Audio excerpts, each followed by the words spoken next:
अस्सलाम वालेकुम, good morning. मैं हूँ अस्मा नवाज और मैं हूँ सबा शेख। आज बुध है 29 मार्च। हम आपके लिए लाए हैं कुछ खबरें, कुछ बातें और कुछ मुस्कुराहटें। आज बहुत इम्पोर्टेंट टॉपिक है क्योंकि इसका ताल्लुक हमारी यूथ के साथ है। सबा, यूथ में बढ़ता हुआ मनशियात का जो रुझान है ये लम्हा फ़िक्रिया है हमारे लिए भी और गवर्नमेंट के लिए भी। पाकिस्तान में मनशियात के आदी अफराद की तादाद तकरीबन 7 मिलियन है और नशे की ये आदत हर साल तकरीबन 2.5 लाख हलाकतों की वजह बनती है। मनशियात का इस्तेमाल लोगों में कितनी तेज़ी से फैल रहा है और इसके इस्तेमाल से लोगों को कैसे रोका जाए, आज के शो में हम इस पे बात करेंगे। क्योंकि हमने ऐसे दावे तो बहुत सुने हैं कि मनशियात जहर है, मौत है, मनशियात का इस्तेमाल जुर्म है, मनशियात का कारोबार करने वाले मौत के सौदागर हैं, वगैरह वगैरह। लेकिन मौत का ये घनौना कारोबार अभी तक रुक ना सका और अब होते होते ये आग सबको अपनी लपेट में लेने लगी है। इस पे कैसे काबू पाया जा सकता है, गुड मॉर्निंग में आज हम इसी पे बात करेंगे। जी हाँ, बिल्कुल आपने बहुत ज़बरदस्त बात की है। जो भी आपने बताया कि मंशियात मौत है, तो देखा जाए तो जो लोग भी मंशियात या ड्रग्स का इस्तेमाल करते हैं वो तो वैसे ही अपनी ज़िंदगी खो देते हैं, दोस्तों को खो देते हैं, माँ बाप को खो देते हैं, पूरा लाइफस्टाइल उनका चेंज हो जाता है। और आज ये मौजू इतना इंपॉर्टेंट मौजू है जो हमने आज उठाया है गुड मॉर्निंग आज में। ड्रग्स की बात की जाए तो उसमें मैं आपको बताऊं कि 2015 में सेनेट की स्टैंडिंग कमेटी ने ये बात बताई थी कि पाकिस्तान में, जैसा कि आपने कहा, कि 7 मिलियन लोग जो हैं वो ड्रग्स के एडिक्ट हैं और 7 लोग रोजाना मर रहे हैं इस ड्रग्स की वजह से। और ये ड्रग्स जो होती है मुख्तलिफ तरीकों से होती हैं। कुछ लोग जो है वो स्नफ बॉक्स के जरिए स्नफिंग करते हैं, कुछ लोग इंजेक्शन के जरिए लेते हैं और दीगर नशावर चीजें होती हैं जिनको यूथ इस्तेमाल करती है। लेकिन मजे की बात यह है कि इसके लिए कोई रोकथाम नहीं की जाती। कुछ लोग जो है वो रिहैब सेंटर चले जाते हैं तो ठीक भी होकर आ जाते हैं, लेकिन कुछ लोग ऐसे होते हैं जिन पर तवज्जो ही नहीं दी जाती और उनको नशे कह के या उनको जो है माशरे में एक पड़ा हुआ कोने पे कचरा समझ के जो है लोग भीख भी देके जा रहे होते हैं। इसका जिम्मेदार हमारा मुआशरा भी है। हाँ बिल्कुल, डेफिनेटली। क्योंकि अगर आप किसी ऐसे इंसान को देख रहे हैं जो बिल्कुल ठीक है लेकिन वो नशा करता है, तो ये हमारा फर्ज है कि एटलीस्ट हम उसको किसी रिहेबिलिटेशन सेंटर में लेकर जाएं। इसी सारे सिनेरियो पर हम बात करेंगे कि हमारी यूथ में, हमारे यहाँ रोजाना 7 लोग नशे से मर रहे हैं, ड्रग एडिक्ट हैं। इसके लिए क्या रोकथाम की जा सकती है, इसके लिए जो है एनजीओज क्या कर रही हैं, गवर्नमेंट का क्या किरदार है, और इनके बारे में जो हम डिस्कशन करेंगे उससे तो उन तमाम लोगों को भी आगाही मिलेगी जिनके घर में वो यूथ या वो लोग, क्योंकि नशा हर उम्र का इंसान करता है, तो उनको ये आगाही मिलेगी आज कि किस तरीके से इसको रोका जा सकता है और किस तरीके से इसकी इब्तदाई सिम्टम्स होती हैं कि आपको पता चले कि आपका बच्चा या आपके घर में मौजूद कोई भी शख्स नशे का आदी बन चुका है। तो इसी हवाले से मिलवाएंगे आपको सबसे पहले 14 साला अली शेर से, जो नशे की बुरी आदत से निकलने के लिए आस ट्रस्ट में जेर इलाज है।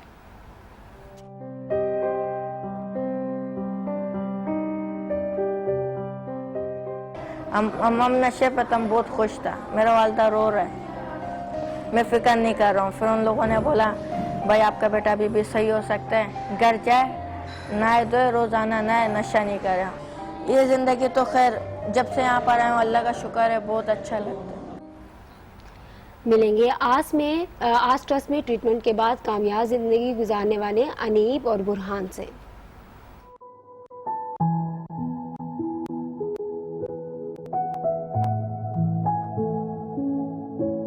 ये इस इलाज का मेरे को मौका नहीं मिलता तो मैं चैन के साथ घूम रहा होता।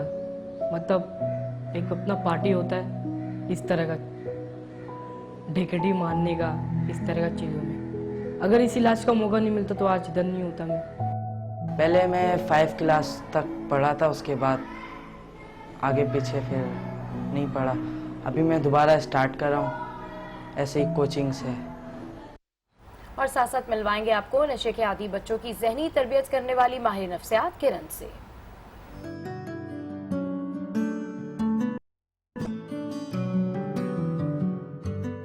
मोस्टली हमारे पास जो होते हैं वो चर्च के होते हैं, हीरोइन के होते हैं। वैसे तो आपको ऐसे बच्चे भी मिलेंगे पॉली ड्रग्स, सब कुछ दिया हुआ है, cannabis, alcohol and marijuana, everything. लेकिन मोस्टली अगर हम देखें 80% जो हमारे पास आते हैं वो चर्च के होते हैं। स्लोली एंड ग्रेजुअली हम उनको होल्डिंग देते हैं, कंटेनमेंट देते हैं। इसमें पूरी हमारी टीम शामिल है, क्लिनिशियन तो हैं ही, इसके साथ हमारा एडमिनिस्ट्रेटिव स्टाफ, शिफ्ट स्टाफ, ये बहुत ज़्यादा इस चीज़ से गुजर रहा है क्योंकि वो 24 आवर्स इनको होल्डिंग देता है, तो उनके लिए बहुत चैलेंजिंग होता है ऐसे बच्चों को डील करना, बट माशाल्लाह दे आर डूइंग इट। और ये सब स्टोरीज हम आगे चलकर जानेंगे, लेकिन पहले नजर डाल लेते हैं कि आज अखबारात की शह सुर्खियां क्या कह रही हैं।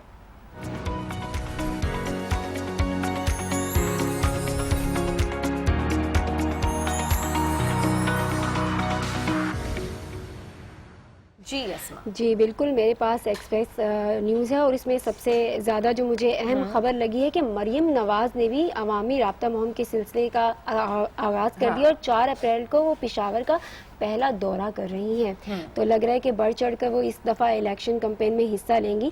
इसके साथ साथ स्टेट बैंक अब्दुल सत्तार ईदी की याद में 50 रुपए का सिक्का जो है वो 31 मार्च 2017 तक जारी कर देगा और उनको ये ट्रिब्यूट तो देना बनता ही है। उन जैसी शख्सियत तो दुनिया में कहीं और नहीं है। बिल्कुल, पूरी दुनिया में अब्दुल सत्तार ईदी को जाना जाता है, माना जाता है, इतने ज़बरदस्त फिलंथ्रेपिस्ट हैं और गुड मॉर्निंग आज के प्लेटफॉर्म से भी हम उनको खिराज अकीदत और खिराज तहसीन पेश करते हैं। अच्छा, मरियम नवाज शरीफ की आपने बात की कि डेफिनेटली अब बहुत मुतारिक हैं और इलेक्शन कैंपेनिंग में हम देख रहे हैं कि वो अब उन्होंने ख्वाहिश का इजहार कर दिया। तो इसी वाले से बड़ी इंटरेस्टिंग चीज़ मैं आपको बताऊं कि ट्विटर पे उन्होंने ट्वीट किया, मतलब उन्होंने किसी की ट्वीट शेयर की जिसमें लिखा था कि लाहौर में कौन सी जगह है जहाँ से जो है हल्का वो किस हल्के से इंतखाब लड़ सकती हैं। तो जो है वो लोग अब उनको ट्विटर पे भी बड़ा अप्रिशिएट कर रहे हैं और मरियम ने जब से मरियम नवाज शरीफ ने ऐलान किया है कि वो इस तरीके से इलेक्शन कैंपेनिंग में हिस्सा लेंगी, उसके बाद से जो मुस्लिम लीग नून की सियासत है उसमें मजीद हलचल आ गई है और एक तरफ पनामा केस का फैसला भी आने वाला है। खैर, कमिंग बैक टू जंग की मेन लीड और इसमें जो मेन लीड है वो है, कल ही हम बात कर रहे थे लोड शेडिंग के हवाले से, तो देखें आज उसी हवाले से जो है वो एक लीड लगा दिया, मुझे लग रहा है सुन ली है उन्होंने हमारी बातें कल।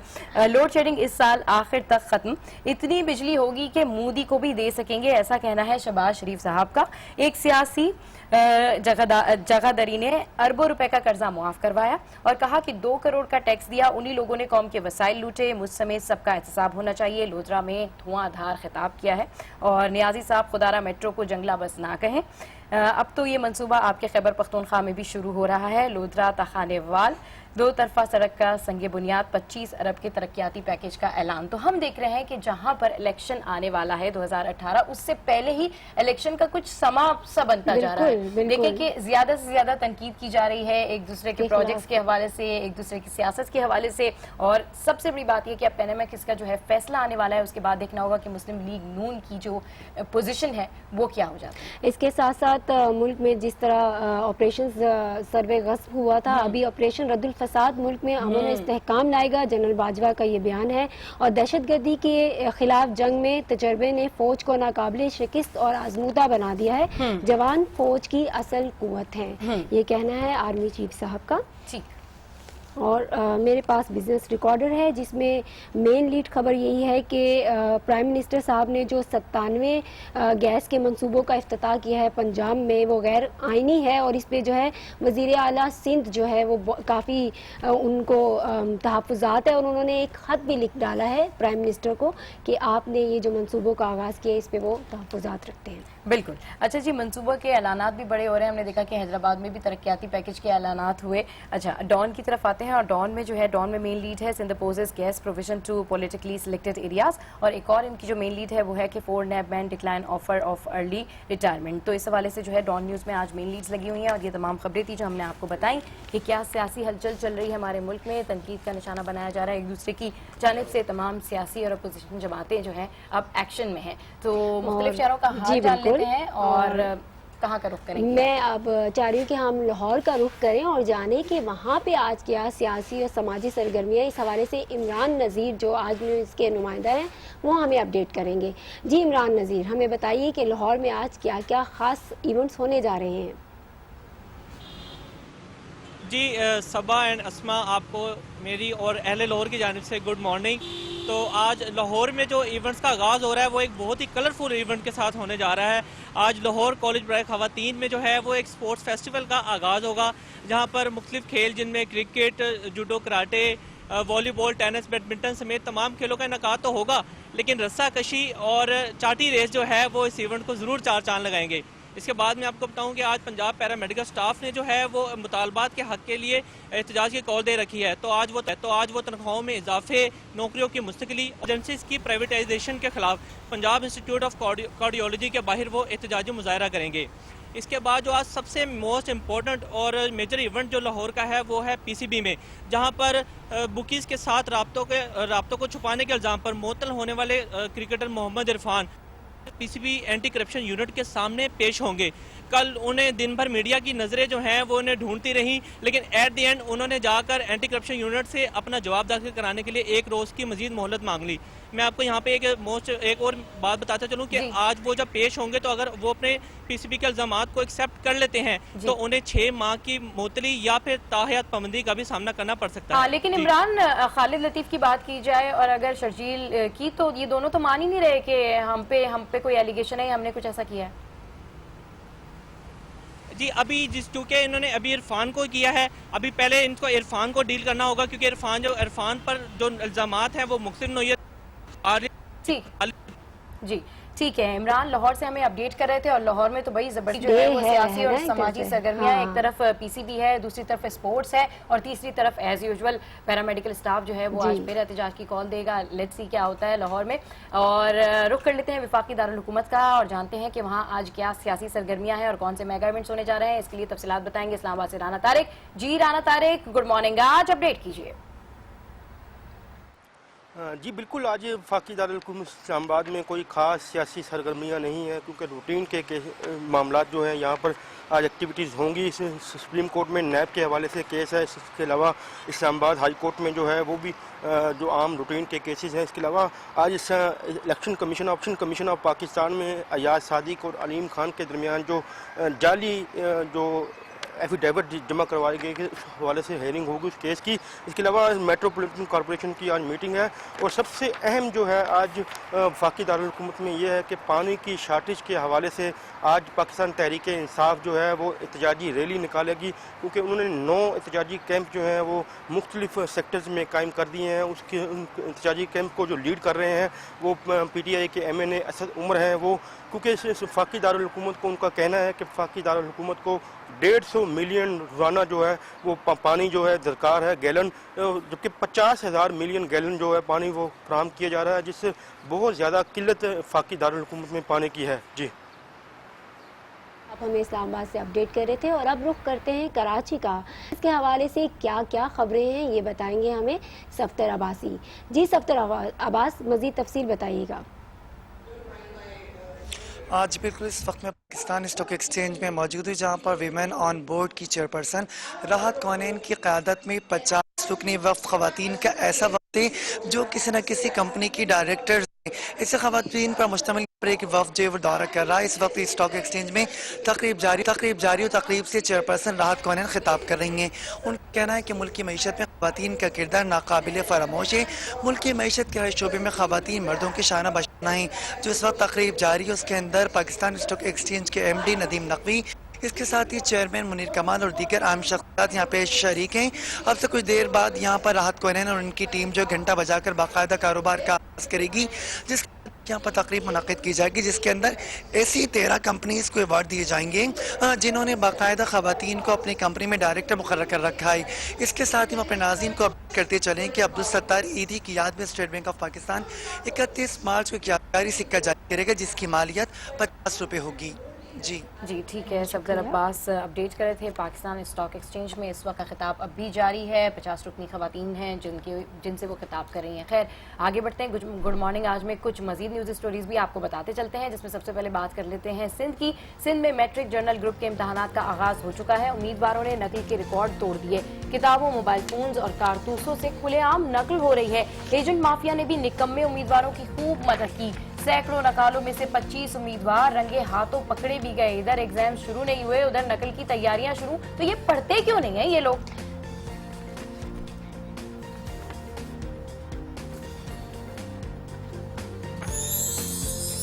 तीन रोज़ा बैनुल-अक़वामी टेक्सटाइल एशिया शुरू हो गई है। कराची एक्सपो सेंटर में जारी 3 रोज़ा बैनुल-अक़वामी नुमाइश में ऑस्ट्रेलिया, चीन, इंडोनेशिया, जर्मनी और बरतानिया और अमेरिका समेत दीगर मुल्कों की 1,500 कंपनियां शरीक हैं, जो सुई, धागे और बटन समेत बड़ी बड़ी मशीनरी लाई हैं।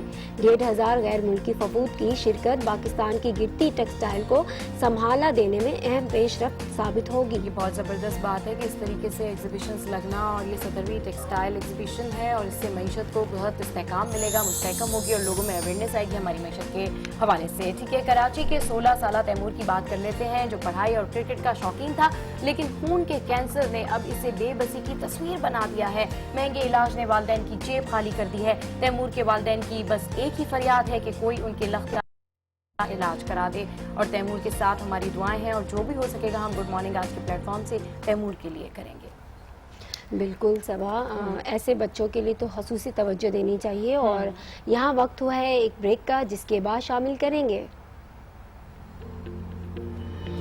खाना बनाने का झटपट तरीका और नजर डालेंगे आज के एडिटोरियल्स।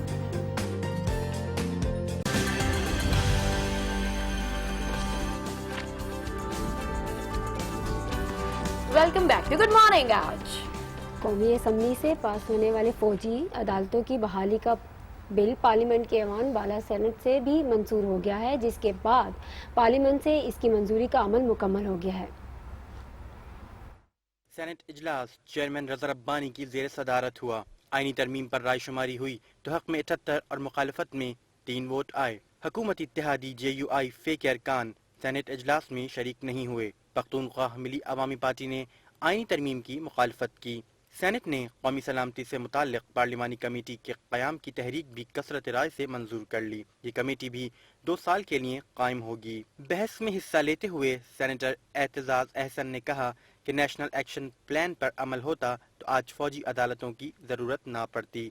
वज़ीर ख़जाना इसहाक़ डार ने कहा कि दहशत गर्दों का कोई मजहब, फ़िरका और इलाका नहीं होता, इनका मकसद तो सिर्फ तबाही फैलाना होता है। बहस के बाद दोनों ऐवान के पार्लिमानी लीडर इस कमेटी के अरकान, जबकि स्पीकर अयाज सादिक कमेटी के सरबराह होंगे। और अखबार में आज एडिटोरियल में क्या है, इस पर नजर डालने के लिए हमारे साथ मौजूद हैं सीनियर सहाफ़ी नफीस नईम साहब। Welcome to good morning. आज कैसे हैं आप?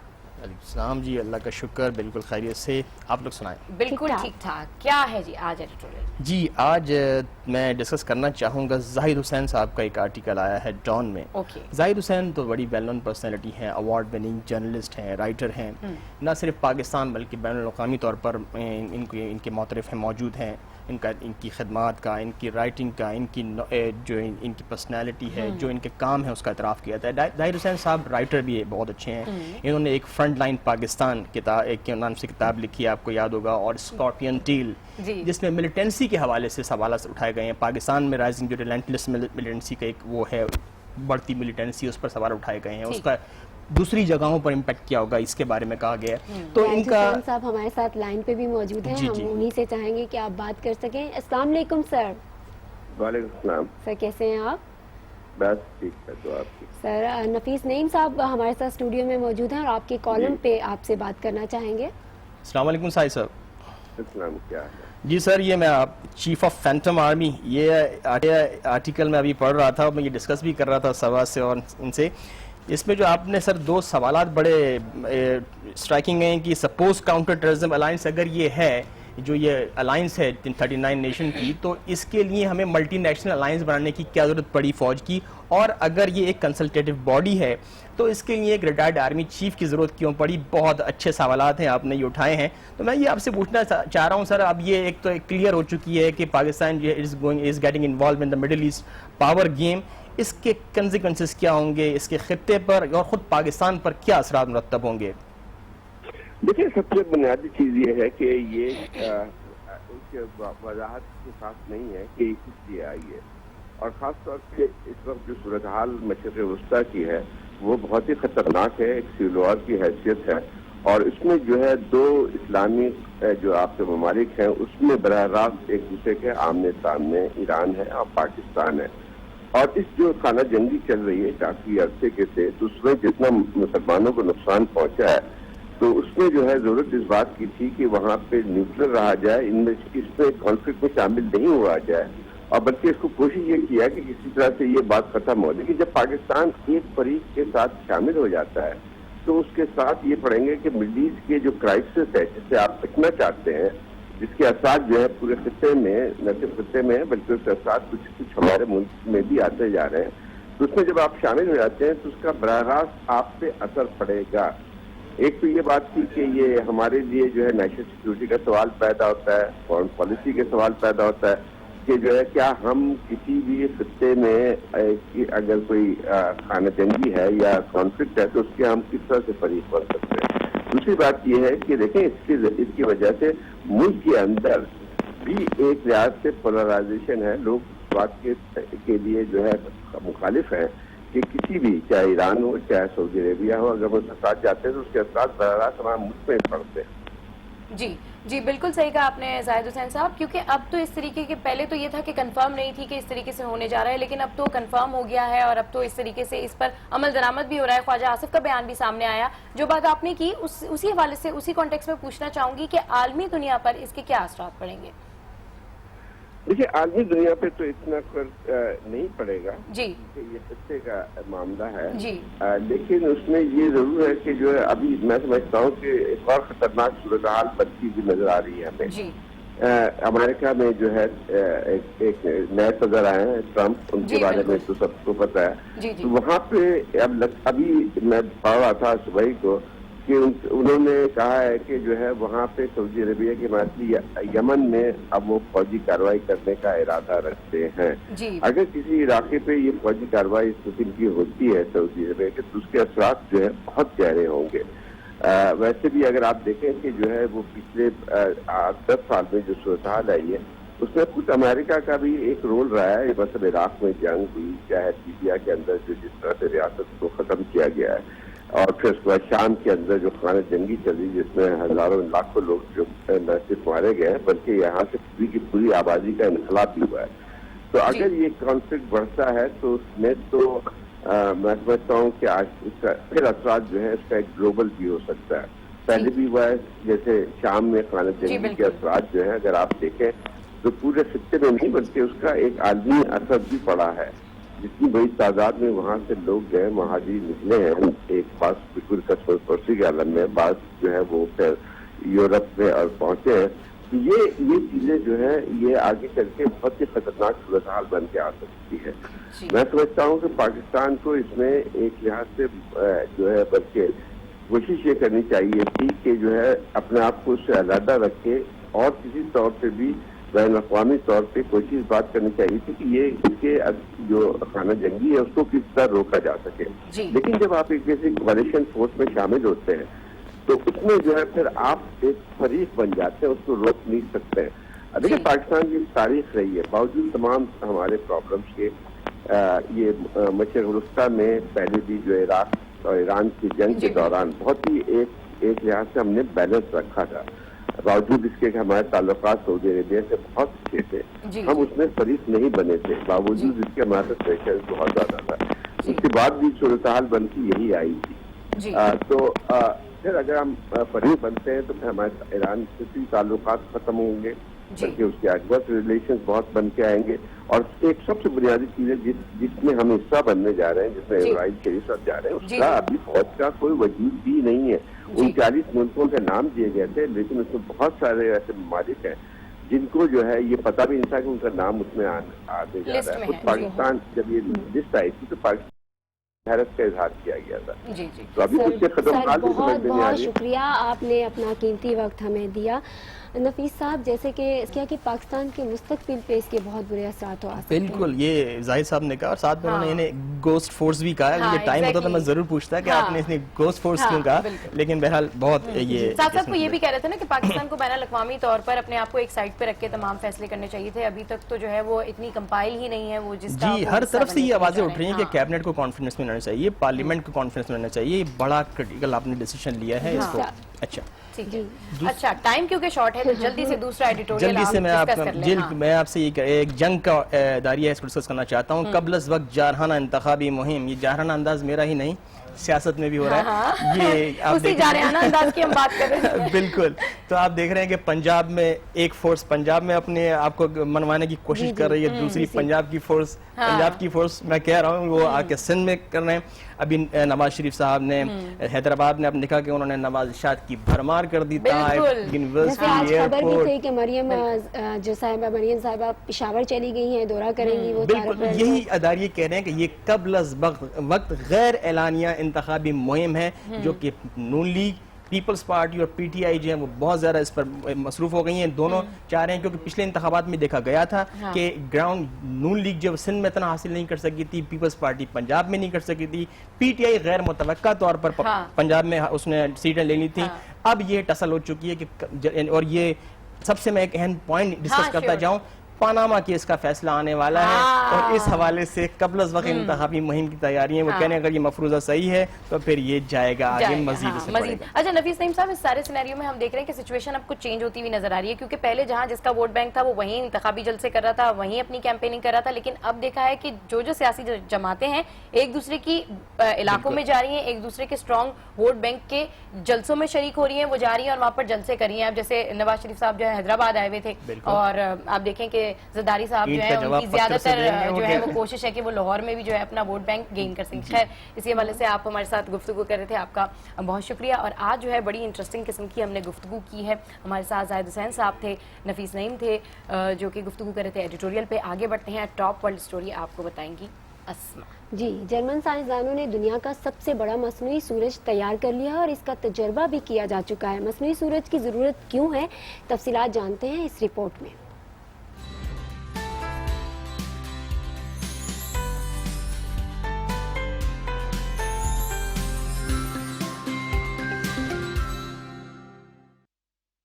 जर्मन साइंसदानों ने मसनूई सूरज का तजुर्बा किया। इसका मकसद मसनूई सूरज की रोशनी के असरात का जायजा लेना था। इंसानी इक़दामात से दुनिया का माहौल बर्बादी का शिकार है और इसका तहफ़्फ़ुज़ साइंसदानों के लिए अहम होता जा रहा है। सनलाइट नामी मसनूई सूरज की तख्लीक के लिए 150 बड़े लैंप इस्तेमाल किए गए। ये बिल्कुल इसी तरह के हैं जैसे कि फिल्म प्रोजेक्टर्स में होते हैं।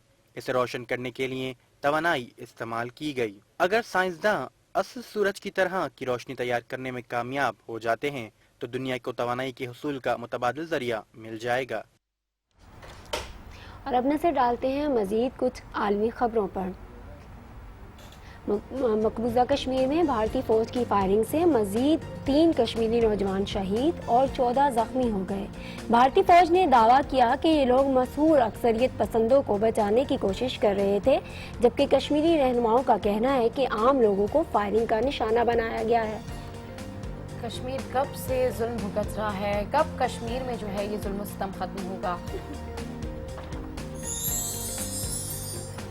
अमरीकी रियासत कोलोराडो में नामालूम शख्स ने मस्जिद में तोड़फोड़ की और खिड़की और दरवाजों को निशाना बनाया, जिसकी वीडियो मस्जिद इंतजामिया ने जारी कर दी है। पुलिस के मुताबिक हमलावर ने इतवार के रोज इस इलाके में कायम इस्लामिक सेंटर में भी तोड़फोड़ की थी। मुलजिम की तलाश जारी है और आपको याद होगा कि टेक्सास में भी एक मस्जिद में को नजर आतिश करने का वाकया सामने आया था और ट्रंप हुकूमत के आने के बाद से इस तरह से अमेरिका में वाकयात हो रहे हैं। बिल्कुल।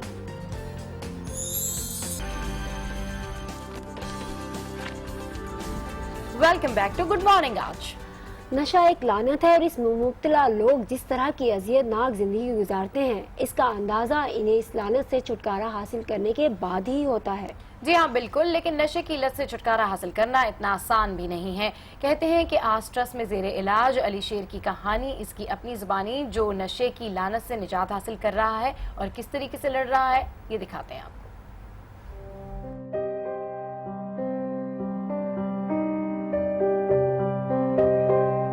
थोड़ा परेशानी था, नशा करके आता था घर पे, काम धंधे पे जाता था। जिधर काशिफ भाई के होटल पे काम करता था उसके सामने मेडिकल स्टोर था। नशा करता था, मेडिसिन का ना गोली खाता था, काम नहीं हो जाता था, बहुत नशे पे होता था। जो काम होता था अच्छा भला काम करता था, इतना खुशी खुशी सोचता था कुछ पैसे कमाऊंगा, घर वालों को दूंगा, इज्जत हमको भी मिलेगा घर पे भी। फिर बाद पे इतना नशे पे होता था, ना दिन का पता ना रात का पता, कभी कहाँ जा रहा हूँ कभी कहाँ।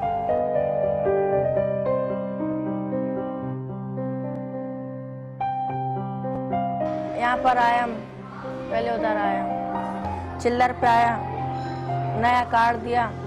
हमारा वालदा पैसे मांग रहा था ना, इतना पैसा नहीं था इलाज करवा सके। किसी ने बोला भाई ऐसा इदारा है, आप वहाँ पर जाओ, तो पैसे लेते हैं, थोड़ा दाखिल कर लेंगे। मेरी वालदा ने फ़ोन किया, उन लोगों ने बोला सही है 15,000 रुपये।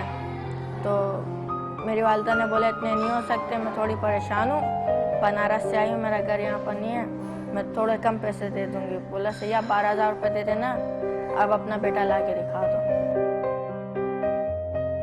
जिस दिन हम जा रहा था, हमने बहुत नशा किया हुआ था, हम नशे पे था।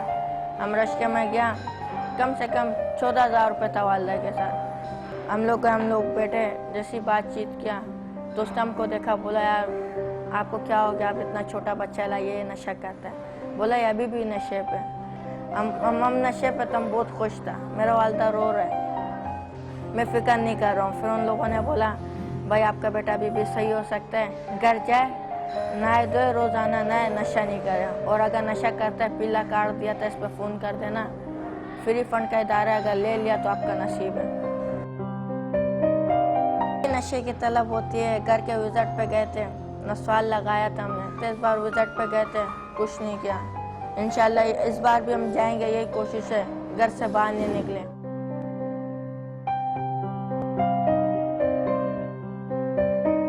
हमें अबू का याद आता है, जब जरूरत होता मंगा लेते।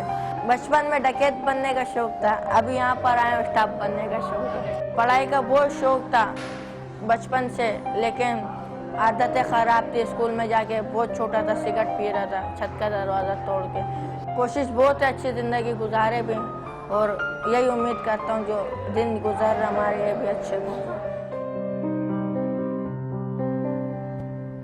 अली शेर की बातें आपने सुनी, मैं सुन के हैरान रह गई कि बचपन में उन्हें डकैत बनने का शौक था। ये किस तरह का माइंडसेट होता है, ये किस तरह के सोशल बिहेवियर होता है जो बच्चों में इस तरह की बातें आ जाती हैं। उसके बाद वो कहते हैं कि जब वो आस गए तो वहाँ उनको फिर पढ़ाई का शौक हो गया। बिल्कुल सबा, ये वालिदैन की जिम्मेदारी है कि वो अपने बच्चों की कैसे तरबियत करते हैं। एक कितना मासूम जहन, और वो डकैत बनने की बातें सोच रहा है। वही ना। खैर, इसी वाले से हमारे साथ स्टूडियोज में मौजूद हैं चेयरमैन आस अब्दुल रहमान अलाना और मिसेस तस्लीम जो क्लिनिकल हेड हैं। आइए इन दोनों से बातचीत करते हैं। अस्सलाम वालेकुम both of you, welcome to good morning. आज कैसे हैं आप दोनों? Very good, thank you. अच्छा अलाना साहब, आप चेयरमैन हैं और आप जो हैं वो माहिर नफ्सियात हैं। डेफिनेटली आज हम एक बहुत अहम टॉपिक के ऊपर बात कर रहे हैं जो कि है ड्रग्स एडिक्शन के हवाले से। छालिया से लेकर इंट्रावीनस इंजेक्शन तक हम इसको काउंट करते हैं कि ड्रग एडिक्शन है। एक तो इसकी अवेयरनेस के बारे में ज़्यादा बात नहीं की जाती क्योंकि छुपा लिया जाता है। जो भी ड्रग एडिक्ट होते हैं उनको ये समझा जाता है जी पेशेंट्स तो हमारे घर वाले जो होते हैं वो कहते हैं जी छुपा लें, एडमिट करा दें, रिहैब करके वापस ले आएँ। इसके ऊपर बात करें। ये बेसिकली ये एडिक्शन जो है बात नहीं किया जाता है इसके बारे में क्योंकि शेम बेस्ड है। जिस घर में अगर होता है, मतलब ये बच्चों का तो बात सेपरेट है, मैं एडल्ट्स की बात कर रहा हूँ कि क्योंकि गरीबों से अमीर तक ये बीमारी जो है नफ्सियाती बीमारी, बेसिकली नफ्सियाती बीमारी ही उसको कहते हैं, वो फैली हुई है हर स्ट्राटा में, हर सोशल स्ट्राटा में फैली हुई है और लोग अवॉइड करते हैं इसके बारे में बात करने का। जब बात नहीं होती है तो लोग छुपाते हैं, जब छुपा दिया तो फिर इलाज नहीं होता है। तो इट्स अ रियल शेम कि मतलब ये बहुत ही चलिए ये तो छुपाने की बात आ गई। अगर कोई इस बीमारी में आ जाता है तो उसका ट्रीटमेंट का क्या तरीक़ेकार है? क्या बहुत सब्र आजमूदा है, बहुत लंबा टाइम पीरियड होता है इसके लिए? जी डेफिनेटली, इसमें ये बीमारी ऐसी है कि इसमें बहुत पेशेंटली एंड टाइम लगता है ट्रीटमेंट के लिए। जैसे कि हमारे पास जो ट्रीटमेंट है एडल्ट्स का भी 3 महीने का है रेजिडेंशियल प्रोग्राम, बच्चों का भी 3 महीने का रेजिडेंशियल प्रोग्राम है। तो वो प्रोग्राम दिन रात काउंसलिंग चलते रहता है जिसके बारे में तस्नीम बताएगी थोड़ा सा। अच्छा, बिल्कुल सही कह रहे हैं कि आप डेफिनेटली एक तो शेम बेस्ड है, छुपा लेते हैं। तो अब हम जानेंगे कि क्या ऐसे जो है वो, आप माहिर नफ्सियात हैं, क्या ऐसे हालात हो जाते हैं, क्या ऐसी चीज़ें हो जाती हैं सराउंडिंग्स में किसी भी शख्स के, बच्चे के या एडल्ट के, कि वो नशा करने पर मजबूर हो जाता है और फिर उसको परवाह नहीं होती कि मेरी फैमिली कहाँ है, मेरे दोस्त कहाँ हैं, मेरा लाइफस्टाइल कैसा था, मैं कैसा हो गया। इसके ऊपर कितने सारे जो हैं वो हमने देखे कि एडिटोरियल्स भी छपते हैं, लोग लिखते भी हैं, लेकिन फिर काम नहीं हो पाता उस तरीके से। बच्चों में देखें थोड़ी सी मुख्तलिफ वजूहत होती हैं नशा करने की एज कम्पेयर टू अडल्ट। बच्चों में बहुत ज़्यादा जो वजूहत होती हैं वो उनका डिस्फंक्शनल फैमिली इन्वायरमेंट है, निगलेक्ट है, emotional and every kind of abuse जो है उसकी वजह से वो करते हैं और उनको नहीं लगता कि घर का इन्वायरमेंट सेफ है या फैमिली में कोई कर रहा होता है, पेरेंट्स कर रहे होते हैं ड्रग यूज़, एल्डर सिबलिंग्स कर रहे होते हैं, उनको नहीं लगता है कि सेफ इन्वायरमेंट है, वो रोड पर आ जाते हैं। रोड पे फिर उनको इस तरह के लोग मिलते हैं जो मंशियात फरोश कर रहे होते हैं, उनको अपने मकासद के लिए इस्तेमाल करते हैं। जैसे इस बच्चे ने कहा कि उसको डकैत बनने का शौक था, तो बच्चे मॉडलिंग से सीखते हैं।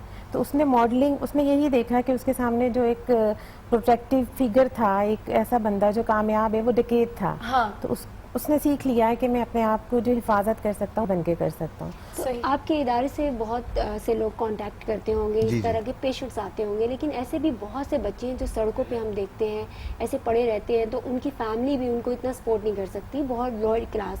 इसके लिए क्या आपका कोई ऐसा स्टाफ होता है जो सर्च करता है ऐसे बच्चों को और आपके इदारे? जी बिल्कुल बिल्कुल बिल्कुल। हम देखिए, बच्चे, कोई भी बच्चे को फोर्स करके या जोर से नहीं ले आते। पहले जाके सड़कों पे हम उनको मोटिवेट करते हैं, हमारे काउंसलर्स जाते हैं, एक काउंसलर होगा और उसके साथ एक वो होगा जो हमारे ट्रीटमेंट से गुजरा हुआ बच्चा, तो वो जाके फिर मोटिवेट करते हैं दूसरों बच्चों को कि देखिए हम भी आप जैसे थे, हम भी ठीक हो गए, हम भी ठीक हो गए। देखिए अभी हमें देख लीजिएगा, तुम्हारे साथ तो हम ये करते थे, मैं भी यही करता था, अब हम ठीक हो गए। तो मोटिवेट करके हम ले आते हैं। टाइप ऑफ एडिक्शंस कितनी ज़्यादा हैं और कौन सी बहुत ज़्यादा सीरियस जो है पोजीशन पे पहुंच जाती है, ऐसी कौन सी ड्रग्स हैं? ड्रग्स तो सारे ही सीरियस कंडीशन पे ले जाते हैं, लेकिन जो कॉमनली अडल्ट में यूज़ हो रही है वो हीरोइन एंड मेथाम्फेटामाइन है, उसका बहुत ज़्यादा सीवियर इम्पैक्ट होता है। और बच्चों में जो है वो इनहेलेंट बहुत ज़्यादा है, लेकिन अब रेशो बढ़ रहा है ओपियाइड का। अच्छा, क्योंकि अब हम देख रहे हैं कि ये चीज़ बहुत ज़्यादा फैलती जा रही है। रोज़ाना 7 लोग सिर्फ इस नशे की वजह से जो है ना वो ज़िंदगी खो देते हैं अपनी। तो डॉक्टर साहब, कुछ लोग जो है मुख्तलिफ किस्म का नशा करते हैं। हमने देखा कि गुटखे का इस्तेमाल जो है बहुत ज़्यादा आम है और वो आप कुछ भी कर लें वो उस पर बैंड भी नहीं लगता और वो लोगों की जानें भी इसी तरीके से ही ले रहा है। तो क्या ऐसा प्रोग्राम बनाया जाए, किस तरीके से इस तरह की कैंपेनिंग की जाए कि इन तमाम लोगों को एटलीस्ट हम अवेयरनेस तो दें कि आप अपनी ज़िंदगी डिस्ट्रॉय कर रहे हैं, या फिर इस तरह का नशा जो भी यूज़ करते हैं। इवन अगर हम बात कर लेते हैं कि शीशे की बात कर लेते हैं तो 100 सिगरेट्स के बराबर में जो है वो एक शीशा होता है, जो कि आजकल यूथ बड़े ज़बरदस्त तरीके से जाके यूज़ करती है। उसके ऊपर पूरी पार्टीज रखी जाती है जी, रात को हम शीशा पियेंगे। फिर वो आप जो है एक दूसरे का यूज़ कर रहे होते हैं, तो उसके बाद से आपको टीबी भी हो सकती है, दीगर बीमारियां भी हो सकती हैं। तो इसके ऊपर कोई प्रॉपर कैंपेनिंग नहीं है, कोई प्रॉपर अवेयरनेस नहीं है, किसी किस्म की कोई लेजिस्लेशन नहीं होती है। किस तरीके से रोकथाम करें? जी बिल्कुल सही। इसमें डेफिनेटली अवेयरनेस का तो बहुत ज़्यादा ज़रूरत है। एंड ये आप लोगों के ऊपर है, मतलब आप लोगों का मतलब टीवी चैनल्स, आपके मीडिया के ऊपर है कि कितना अवेयरनेस पे वो देते हैं, क्योंकि अवेयरनेस की बहुत ज़रूरत है कि these are very dangerous things. आप समझते हैं कि भाई ये जैसे आपने बताया कि शीशा जो है वो लोग शौक से पीते हैं, बट इट इज हार्मफुल, काफ़ी हार्मफुल है, नुकसानदेह है। सही। आपको अपने इस आस ट्रस्ट में कोई ऐसा एक्सपीरियंस हुआ हो, कोई बहुत ही डिफिकल्ट पेशेंट आया हो जिससे आपको लगा हो कि इसका ट्रीटमेंट बहुत टफ है और किस तरह इस ट्रॉमा से बाहर निकाला जा सकता है? हर एक पेशेंट डिफ़िकल्ट है, मगर ज़्यादा डिफ़िकल्ट वो होता है, जाहिर है कि जो फिज़िकली भी बहुत ही कमज़ोर हो, फिज़िकली बहुत बीमार हो। हमारे पास पेशेंट्स आते हैं HIV के साथ भी आते हैं, हेपेटाइटिस C के साथ भी आते हैं। कुछ पेशेंट्स बेचारों को हेपेटाइटिस भी होता है और ये HIV भी होता है, और वो एडिक्ट हम ट्रीट करते हैं उनको। सही। So these are difficult. अच्छा, आप क्योंकि माहिर नफ्सियात हैं तो आपके पास डिफरेंट केसेस आते होंगे कि मुझे जो है वो घर से ज़्यादा डांट पड़ती है तो मैं डिप्रेस हूँ, मुझे जो है ये काम करने नहीं दिया जा रहा तो मैं डिप्रेस हूँ। तो आप किस तरीके से फिर उनकी काउंसलिंग करती हैं, किस तरीके से उनकी फैमिली को बुलाती हैं? क्योंकि जाहिर सी बात है वो ऑलरेडी ड्रग एडिक्ट होते हैं, तभी दे कम टू यू। हाँ बिल्कुल। देखिए, वजूहात तो मल्टीपल होती हैं, वो मल्टीपल वजूहात के साथ आते हैं कि हमने इसलिए यूज़ किया था, लेकिन जो मेन चीज़ है जिसकी वजह से वो यूज़ करते हैं वो डिफ़िकल्ट फीलिंग्स होती हैं जिनको वो अवॉइड करते हैं, सप्रेस करते हैं, उनकी हीलिंग पे हम काम करते हैं। हमारी डिफरेंट अप्रोचेज़ हैं, होलिस्टिक अप्रोच है हमारी, माइंड, बॉडी एंड स्पिरिट, इन तीनों को मिला के और फिर फैमिली को साथ एंगेज करके तो उनका ट्रीटमेंट किया जाता है। जैसे आपने जिक्र किया कि हर तबके के अफराद इसका शिकार हैं, ये नहीं कि कोई अपर क्लास का अगर है तो वो किन वजूहात पे इस ड्रग्स की तरफ आते हैं, और फिर अगर एक बंदा खुद से इस प्रोसेस से नहीं निकलना चाह रहा, हिम्मत हार चुका है, तो फिर इसको कैसे बैकअप अप करते हैं, लाइफ की तरफ दोबारा लेके आते हैं? इसमें जैसे एक्चुअली ये एडिक्शन जो है एक डिजीज़ है। पहला काम तुम्हारा होता है कि सबको समझाना, चाहे वो एडिक्ट हो चाहे उसकी फैमिली हो, कि देखिए ये एक डिजीज़ है, एक बीमारी है। तो जब वो चीज़ समझने लगते हैं तो फिर फैमिली भी एक एक्सेप्ट करती है, और वो शेम, क्योंकि बहुत ज़्यादा शेम होता है, एडिक्ट को भी बहुत ज़्यादा शेम होता है, फैमिली को भी बहुत ज़्यादा शेम होता है। तो पहला हमारा काम ये भी है कि शेम को भी हटाएं। बिल्कुल सही कह रहे हैं। वो शेम हटेगा तो आदमी में थोड़ी सी हिम्मत आती है कि भाई मैं एक्सेप्ट भी कर सकता हूँ कि मैं बीमार हूँ, अब मैं इलाज की तरफ जाता हूँ।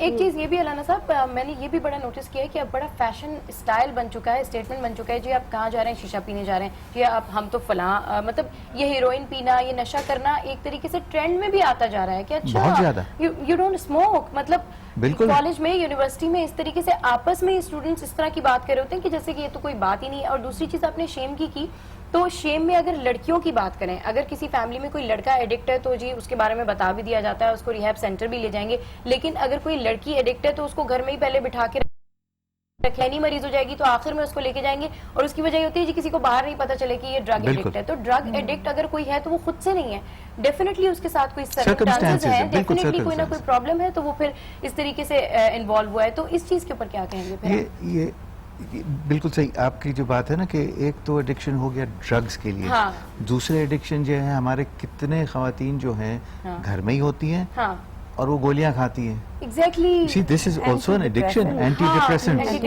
Anti depressants. अब वो हमारे पास तो रेडिली अवेलेबल है, हर फार्मेसी में जाएं, आपको जो गोली चाहिए वो आपको मिल जाएगी। अब घर में बैठे हैं, खा लेते हैं। अब काफी हद से तक तो पता भी नहीं लगता है, एंड अनफॉर्चुनेटली अब वो डिप्रेस हो जाते हैं। हाँ। डिप्रेस हैं, डॉक्टर के पास ले जाएंगे तो डॉक्टर भी कहेगा कि भाई आप गोली खाएं। अब वही जो डिप्रेशन है, और they are likely to get addicted. तो आज ट्रस्ट में अभी कितने नंबर ऑफ पेशेंट्स आपके पास हैं और आप कितनी जल्दी रिकवर करके भेज रहे हैं लोगों को, क्या इसका रिजल्ट नजर आ रहा है आपको? आज ट्रस्ट में इस टाइम पे 120 पेशेंट्स इन हाउस हैं और रिकवरी का ऑनगोइंग प्रोसेस है। लोग रिकवरी में आते हैं और लॉन्ग टाइम रहते हैं रिकवरी में, हमारे साथ फॉलो अप में आते हैं और रिकवरी में है ऑलमोस्ट। इस टाइम पे एक साइकोलॉजिकली एक स्टडी हुई थी जिसके मुताबिक 90 डेज किसी भी हैबिट को डेवलप होने में लगते हैं, तो हमारा वही स्टैंडर्डाइज टाइम है। हम 90 डेज का ट्रीटमेंट इन हाउस करते हैं। कभी ऐसा हुआ हो कोई पेशेंट आपसे ट्रीटमेंट लेके गया हो बिल्कुल हेल्दी होके, और फिर आफ्टर फ्यू मंथ्स वो वापस उसी कंडीशन में आपको मिला हो, या उसको normal, because it's a relapsing disorder. ये एक डिजीज है और बिल्कुल सिमिलरली जैसे दूसरे डायबिटीज है, हाइपरटेंशन है, रिलैप्सिंग है, ये भी रिलैप्सिंग डिसऑर्डर है। रिलैप्स का प्रोसेस होता है और फिर दोबारा आता है। हमारा प्राइमरी काम उनमें जो है होप जनरेट करना है कि वो इस बीमारी, ये ट्रीटेबल डिजीज है। और इससे सबसे ज्यादा सफर जो है वो घर वाले कर रहे होते हैं पेशेंट से ज्यादा, क्योंकि वो रोज आके ये देख रहे होते हैं कि यार ये ठीक हुआ या नहीं हुआ, ये अब भूला या नहीं भूला, इसको तलब है या नहीं है। अच्छा, क्योंकि आज ड्रग के ऊपर बात कर रहे हैं और ड्रग जो है हमारी आधी यूथ को तबाह कर रही है, चाहे स्कूल हो, कॉलेज हो, किसी भी आप लेवल पे देख लें, कोई ना कोई अगर 4 लोग खड़े हैं तो उसमें एक जो है वो ड्रग एडिक्ट जरूर नजर आ जाता है आपको उस यूथ में जो कि इस तरह के एनवायरनमेंट में हो। तो डॉक्टर साहब एक मैसेज दे दीजिए उन तमाम लोगों को जो इस तकलीफ से, इस मुसीबत से सफर कर रहे हैं, और वो लोग जो इससे आगाही हासिल करना चाहते हैं कि किस तरीके से प्रिवेंट किया जा सकता है, वो लोग जो अभी तक अल्लाह का शुक्र है इसमें इन्वॉल्व नहीं हुए। ये प्रिवेंट तो किया जा सकता है थ्रू एजुकेशन, थ्रू अवेयरनेस, उस तरीके से प्रिवेंट कर सकते हैं। एंड अर्ली डिटेक्शन, मतलब बहुत जल्दी मालूम, कोई भी बीमारी में आज के अर्ली डिटेक्शन, ये मैं शुरू में जब मैं शो स्टार्ट किया था तो मैं यही कह रही थी कि एकदम से पता कैसे चलेगा, क्योंकि शुरू में लोग हाइड करते हैं कि हम ड्रग एडिक्ट हैं। बिहेवियर चेंज हो जाता है। अब आप देख लीजिएगा, कोई बच्चे होते हैं जो 9th क्लास तक टॉप ऑफ द क्लास होते हैं, अब 10th में जाते हैं, क्या हुआ, उसका दिमाग, उनका दिमाग तो नहीं चले गया ना, दिमाग तो बिल्कुल नहीं गया। They have gone towards some form of drug use, some form of, इस वजह से उनके ग्रेड्स गिरते हैं। आप लोगों को देखें जो काम पे लेट पहुंचते हैं, या परपेचुअल हैबिचुअल, या एब्सेंटीइज्म। जी सर, थोड़ा शॉर्ट टाइम है, मैसेज दे दीजिए। मैसेज तो ये है कि ये एडिक्शन एक ट्रीटेबल डिजीज है और इसको उसी तरह ट्रीट किया जाना चाहिए जिस तरह से हम दूसरी बीमारियों को करते हैं, बगैर स्टिग्मेटाइज किए। बिल्कुल, इसको छुपाना नहीं चाहिए, इसमें कोई ऐसी बात नहीं है कि आप इसको छुपाएं, कोई भी ड्रग एडिक्ट हो सकता है। थैंक यू वेरी मच, आप दोनों आज यहाँ पर आए और बहुत ज़बरदस्त किस्म की बातें की। और ड्रग एडिक्शन अस्मा हमारे मुआशरे में एक नासूर की तरह है जो अगर ख़त्म नहीं हुआ तो ये हमारी आधी यूथ को तबाह कर रहा है। देखिए, इनमें इंजीनियर्स भी होते हैं, डॉक्टर्स भी होते हैं, पता नहीं इतने काबिल बच्चे होते हैं जो कि ड्रग एडिक्ट हो जाते हैं। और एक कौम जो है है वो अपनी यूथ पे ही डिपेंड कर रही होती है, और अगर हाँ। हमारी यूथ का ये हाल होगा तो फ्यूचर में इस मुल्क का क्या होगा। तो इस पे बहुत ज्यादा इमरजेंसी बुनियादों पे जो है गवर्नमेंट को कोई ना कोई एक्शन लेना चाहिए, एक्शन करने की बिल्कुल ज़रूरत है। खैर जी, आगे बढ़ते हैं। और ड्रग की बात हो रही है तो नशा करना जितना पेचीदा मामला है, इससे निजात हासिल करना भी इससे कई गुना मुश्किल अमल है। लेकिन एक बात का तहिया कर लिया जाए तो किसी मकसद को हासिल करना नामुमकिन नहीं रहता। जी हाँ, और आज ट्रस्ट में ज़ेरे इलाज रहने वाले अनीब और बुरहान में भी ऐसे लोगों से ही बात की है जो अब आज ट्रस्ट में बतौर स्टाफ काम कर रहे हैं, और गुड मॉर्निंग आज की टीम ने इनसे मुलाकात की है। आइए देखते हैं।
जाना, कोई लड़ाई तो नहीं कर रहा है, ऊपर जो ग्रुप खत्म हो गया तो ऊपर ही बैठे रहना, किसी की मुंह मारी हुई वो बात हल करवाना। घर में पापा सिगरेट पीते थे, तो उसको देखते देखते आस्ते आस्ते घर से बाहर निकलने लगा, दोस्त यार बनने लगे। दोस्त यार बनते बनते तो आपस में पेपर, कॉपी का जो पेपर होता है उसको रोल करके ऐसे पीने स्टार्ट कर दी, इंजॉय तफरी के लिए। फिर आहिस्ते आहिस्ते आगे बढ़ते गए तो रियल सिगरेट पीना स्टार्ट कर दिए। सिगरेट से फिर आस्ते चरस में फिर दोस्त यार, मॉल चेंज हुआ, काफ़ी जगह घर भी हमने चेंज किया, तो दोस्त यार चेंज हो गए हमारे, तो और ज़्यादा बहके हुए दोस्त यार आ गए। पहली वाली ज़िंदगी बड़ी दर्द वाली थी, तकलीफ़ वाली, ठोकरों वाली थी, कभी इधर तो कभी उधर, कभी क्या तो कभी क्या। और अभी जो है फिक्स है, जैसे कि ये करना है तो उसके बारे में पहले से प्लान करता हूँ, यार ऐसा करना है तो ऐसा, और इंशाल्लाह वो अच्छा भी जाता है, जैसा सोच के मुताबिक वैसे ही काम होता है। पहले मैं 5 क्लास तक पढ़ा था, उसके बाद आगे पीछे फिर नहीं पढ़ा। अभी मैं दोबारा स्टार्ट कर रहा हूँ, ऐसे ही कोचिंग से, स्टाफ वगैरह साथ में रहते हैं तो उनसे थोड़ा पढ़ लिया, थोड़ा क्या। जो कमाता हूँ मैं, अपना जो खर्चा उसका एक अलग मैनेजमेंट बनाया हुआ, घर में जो देना वो अलग, जो जमा करना वो अलग है। जो नशा कर रहे हैं वो अपने बारे में सोचे, जो पहले कर रहे हैं उसको छोड़ के आगे के बारे में सोचे, आगे ज़िंदगी कैसा है और कैसा बेहतर बनाना है, और अपने घर वालों के बारे में सोचे।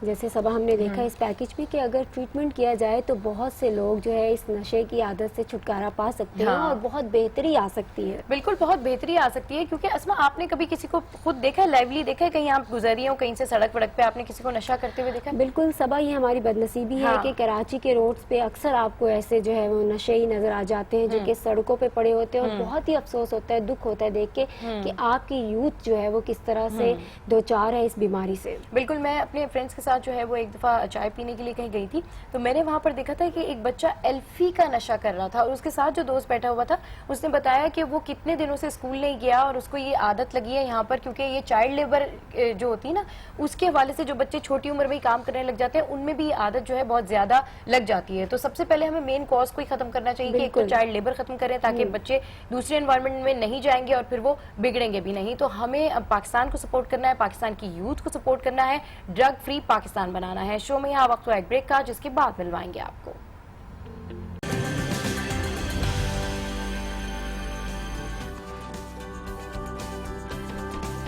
Welcome back to good morning. आज और अब वक्त हुआ है हल्की फुल्की भूख का। सबा, आपकी अम्मी तो आपके लिए टिफिन बॉक्स साथ में देती हैं, कितना ख्याल करती हैं आपका? बिल्कुल, बहुत ख्याल करती हैं, रोज देती हैं, लेकिन पता नहीं आज उन्होंने मुझे क्या दिया है। ये बताएं, आपको मावरा के खाने कैसे लगते हैं? बहुत जबरदस्त और मजेदार, लेकिन माँ के हाथों के खाने का मुकाबला तो नहीं कर सकते। बिल्कुल, तो फिर क्या ख्याल है? खाने का ख्याल है, तो फिर चलते हैं मावरा की रैपिड रेसिपी की जानिब। देखते हैं कि क्या वो आज मेरी पसंद की रेसिपी बना रही है या नहीं। Let's hope for the best.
और जी बहुत ज़बरदस्त सा डिलीशियस सा ये मोचा कप बनाया है। जैसे ही शो खत्म होगा मैंने जाके खाना है मावरा के हाथ का ये मोचा कप। इतना इसकी रेसिपी मुझे बहुत आसान लगी। कंडेंस मिल्क है, इसमें बिस्किट डाले हुए उन्होंने, चॉकलेट है, तो फिर मैं तो आज खाने वाली हूँ।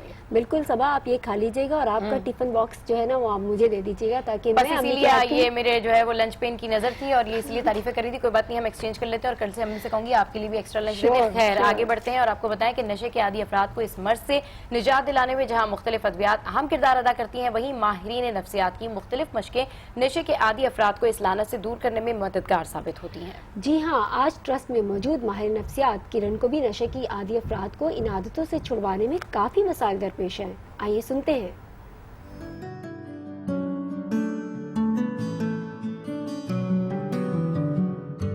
मेरा नाम किरण जावेद है और मैं आज के साथ तकरीबन 1.5 साल से एज ए क्लिनिकल साइकोलॉजिस्ट सर्व कर रही हूँ। ये चिल्ड्रन प्राइमरी यूनिट में हम जो है प्राइमरीली काम करते हैं एडिक्ट्स पे, एडिक्ट्स बच्चे, चिल्ड्रन, और उनको हम लाते हैं फील्ड से। डेफिनेटली स्ट्रीट चिल्ड्रन हमारा फोकस है, तो हम बच्चों को स्ट्रीट से लाते हैं और हमारा जो इसके लिए फैसिलिटेशन होती है वो फील्ड वर्कर्स होते हैं जो जाते हैं वहाँ पर बच्चों को मोटिवेट करते हैं और फिर बच्चे खुद अपनी मर्जी, अपनी चॉइस से यहाँ पर आते हैं। एंड देन उनका 3 मंथ्स का प्रोसीजर स्टार्ट हो जाता है। इनिशियल 10 to 15 डेज इनके चलते हैं detoxification, that is more important thing, because drugs पे काम हो रहा है तो ड्रग्स को डिटॉक्सिफाई कराना है बॉडी से, दैट्स सो नेसेसरी। और फिर डिटॉक्सिफिकेशन प्रोसेस में हमारी जो टीम होती है, साइकोलॉजिस्ट भी होते हैं, उसके साथ साथ हमारे जो मेडिकल डॉक्टर है वो भी शामिल होते हैं इस चीज़ में, क्योंकि वो अगर कोई सिम्टम्स आ रहे हैं डिटॉक्सिफिकेशन के तो उसमें फिर मेडिकेशंस के थ्रू इसको हल करते हैं। यहाँ पर हमारा जो बच्चों के साथ सिलसिला होता है to generate hope and trust in them, वो एक दूसरे पे लोगों के साथ ताल्लुकात बनाए, हेल्दी रिलेशनशिप्स बनाए। एंगर आउटबर्स्ट इतना ज़्यादा हो जाता है कि बच्चों को डेफिनेटली दे क्रेविंग, तो they want to go out, and definitely यहाँ पे इनका इलाज हो रहा है, ये रेजिडेंस में यहाँ पे इन पेशेंट है, तो they like try to just, कभी कभार होता है कि चीज़ों को मारना शुरू, स्टाफ अगर होल्डिंग में तो स्टाफ पे चैलेंजिंग है हमारे स्टाफ के लिए बहुत, कि उनको मारने का पे बच्चे दौड़ने लग जाते हैं।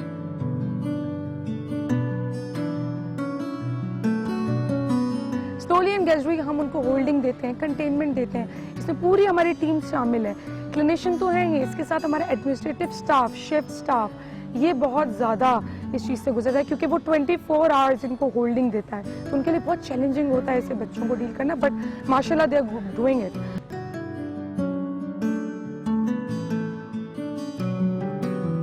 शुरू में बच्चा रेजिस्ट करेगा, डिफेंसिव होगा, गार्डेड होगा, लेकिन प्लान ही ऐसा है, सेशंस ऐसे, ग्रुप ऐसे, एक्टिविटीज ऐसी हैं, लेक्चर्स ऐसे हैं कि बच्चा खुद ब खुद इंडल्ज इन्वॉल्व होने में फ्लेक्सिबिलिटी शो कर देता है। तो through out the end of the treatment माशाल्लाह माशाल्लाह हमारा सक्सेसफुली, अब तक हमारा सक्सेसफुली ऐसे जाता है 90-95% कि हमारे जो तमाम बच्चे हैं एंड तक बहुत अच्छे मोटिवेट और बहुत स्टेबल हो जाते हैं, जिसकी वजह से वो अगले हम सेकेंडरी यूनिट में जब उनको मोटिवेशन के साथ भेजते हैं और वो खुद भी मोटिवेटेड होते हैं, तो आगे से एजुकेशनल डिमांड्स को पूरी करते हैं और आगे से वोकेशनल ट्रेनिंग्स के लिए जाते हैं।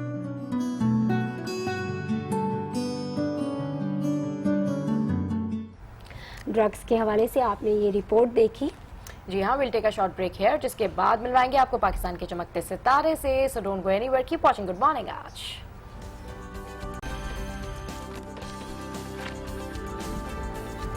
Welcome back to good morning आज। और हमारे साथ स्टूडियोज में मौजूद है पाकिस्तान का चमकता सितारा दुआ जहरा, जो बहुत अच्छी हैंडमेड ज्वेलरी आर्टिस्ट हैं। अस्सलाम वालेकुम, कैसी हैं दुआ? सलाम, बिल्कुल ठीक ठाक। और इतनी छोटी सी क्यूट सी एज में इतना जबरदस्त काम, हम तो सरप्राइज्ड हो गए देख के। कैसे आइडिया आया, कब शुरू किया?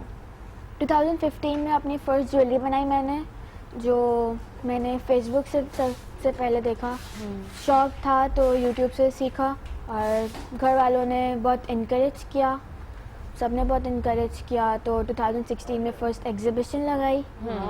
अच्छा दुआ, इतना ज़बरदस्त आपने ये काम किया हुआ है, आप देख सकते हैं अगर कैमरामैन फोकस करे, टेबल के ऊपर भी काफ़ी सारी बैंगल्स यहाँ पर रखी हुई हैं और ये हेयर बैंड भी हैं जो कि हम बचपन में लगाते थे, लेकिन अभी भी हम ख्वाहिश कभी कभी पूरी कर लेते हैं अपनी मेकअप के दौरान लगा के। अच्छा, ये जो ज्वेलरी बॉक्स रखा है दुआ, ये मुझे ज़रा दिखाइए आप, और इसके अंदर जो है बड़ी ज़बरदस्त इनका कमाल की इन्होंने जो ये देखें, कुछ इसको कहते हैं माला, लड़कियों की ज़बान में कहते हैं माला। पर्ल वाली माला है आपके पास, ऑरेंज वाली माला है, तो ये देखें दुआ का कितना ज़बरदस्त काम है। अच्छा दुआ, ये हेड लोकेट है, ये ठीक है, तो ये सारे आइडियाज़ कहाँ से आते हैं और ये सारे पर्ल्स कलरफुल, कितने सारे कलरफुल पर्ल्स हैं दुआ के पास, तो ये कैसे इनकी कलेक्शन कहाँ से लेके आती हैं? क्योंकि हैंडमेड आर्टिस्ट को सबसे ज़्यादा प्रॉब्लम ये होती है कि वो यार स्टफ़ कहाँ से लेके आए, कैसे कहाँ से शॉपिंग करती हैं इन तमाम चीज़ों की आप? स्टफ से डिफरेंट जगहों से मिल जाता है आप। अच्छा, डिफरेंट जगहों से आप ले लेती हैं, फिर उसके बाद आप बैठ के सोचती हैं, फिर किसी के डिजाइन को देख के बनाती हैं, या फिर आप कहती हैं नहीं मैं अपनी क्रिएशन करूंगी, मैं अपनी मर्जी से जो है पर्ल लगाऊंगी? नहीं, अपनी क्रिएशन ही करती अपनी क्रिएशन करती आपका हैं। काम तो बहुत जबरदस्त बात है, बहुत नीट है दुआ। तो स्टडीज भी कर रही हैं साथ साथ, तो दोनों चीज़ों को कैसे टाइम देती हैं? पहले स्टडीज, उसके बाद ये काम। अच्छा, और मदर पूरी फुल सपोर्ट करती है इसमें, पूरी फैमिली करती है। स्कूल फ्रेंड्स भी ऑर्डर्स देती होंगी, तो कितने दिनों में ऑर्डर कंप्लीट कर देती हैं? वो डिपेंड करता है, अगर ऑर्डर ज़्यादा चीज़ों का है तो 5 डेज से 1 वीक में हो जाता है पूरा। अच्छा, तो ज़्यादा अच्छा बेस्ट जो चीज़ आपने बनाई अभी तक, वो आपको कौन सी लगती है? मेरी बैंगल्स ये जो मेरे हाथ में हैं, ये देख सकते हैं दुआ के ने बनाई है। और दुआ, इसमें ये बताएं आप सारे साइजेस बना लेती हैं?